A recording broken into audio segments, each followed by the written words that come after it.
வணக்கம் மக்களே, வணக்கம். சற்று முன் கிடைத்திருக்கக்கூடிய ஒரு முக்கியமான தகவல் ஒன்றை தான் பார்க்க போகிறோம் மக்களே.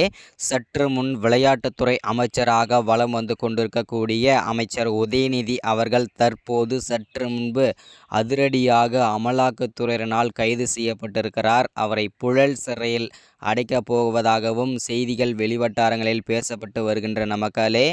என்ன காரணத்திற்காக முக்கிய பொறுப்பில் இருக்கக்கூடிய அமைச்சர் உதயநிதியை அமலாக்கத்துறை அதிரடியாக கைது செய்திருக்கிறார்கள். அப்படி என்ன தவறு செய்துவிட்டார்? முதல்வர் ஸ்டாலின் இதனால் பேரதிர்ச்சியில் உறைந்து போயிருக்கிறார். என்ன ஏதுன்றத இந்த ஒரு வீடியோவில் தெளிவாகவும் துல்லியமாகவும் பார்க்க போகிறோம் மக்களே. அதற்கு முன்பாக நமது அரசியல் நியூஸ் சேனலுக்கு நீங்கள் புதிய பார்வையாளராக இருப்பதற்கு வாய்ப்புகள் நிறையவே இருக்கிறது மக்களே. முடிஞ்ச அளவுக்கு எல்லாரும் மறக்காமல் நமது அரசியல் நியூஸ் சேனலை சப்ஸ்கிரைப் பண்ண மட்டும் மறந்துடாதீங்க. சப்ஸ்கிரைப் பண்ண உடனேயே பக்கத்தில் ஒரு பெல் பட்டன் வரும். அதை கிளிக் பண்ணி ஆல் என்ற ஆப்ஷனில் போட்டு வச்சுக்கோங்க. தொடர்ந்து நம்ம வீடியோ போட்டோம்னா உங்களுக்கு நோட்டிஃபிகேஷன் வந்துடும் மக்களே. இதை பார்த்து தெரிஞ்சுக்கலாம் இன்றைக்கான அரசியல் நியூஸ் என்ன, இன்றைக்கான அரசியல் அப்டேட் என்னன்றதை தெளிவாகவும் துல்லியமாகவும் நமது அரசியல் நியூஸ் சேனலை நீங்கள் தெரிஞ்சுக்க முடியும் மக்களே. மறக்காமல் லைக் பண்ணுங்கள் வீடியோவை, மறக்காமல் வீடியோவை ஷேர் பண்ணுங்கள். ஓகே, வாங்க வீடியோக்குள்ளே போகலாம்.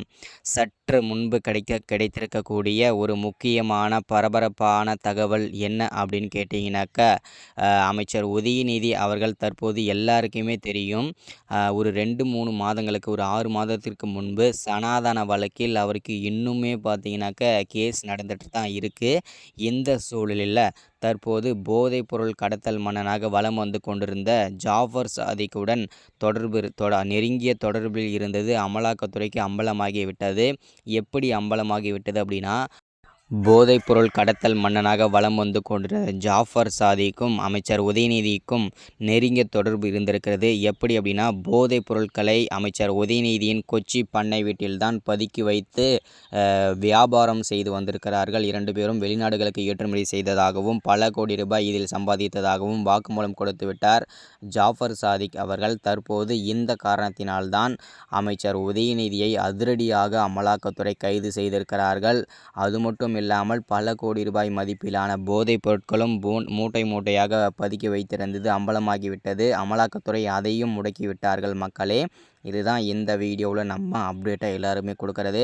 அது மட்டும் இல்லாமல் இவரை கைது செய்து புழல் சிறையில் அடைக்கப் போவதாகவும் தகவல் வெளியாகி கொண்டிருக்கிறது மக்களே. அதை நம்ம பொறுத்திருந்து தான் பார்க்க வேண்டும் என்ன நடக்குது அப்படின்றத. ஸோ இந்த மாதிரி அரசியல் பற்றின அப்டேட்டும் உடனுக்குடனே வேணும்னு நினச்சிங்கன்னா மறக்காமல் நமது அரசியல் நியூஸ் சேனலை சப்ஸ்கிரைப் பண்ணுங்கள், லைக் பண்ணுங்கள், ஷேர் பண்ணுங்கள்.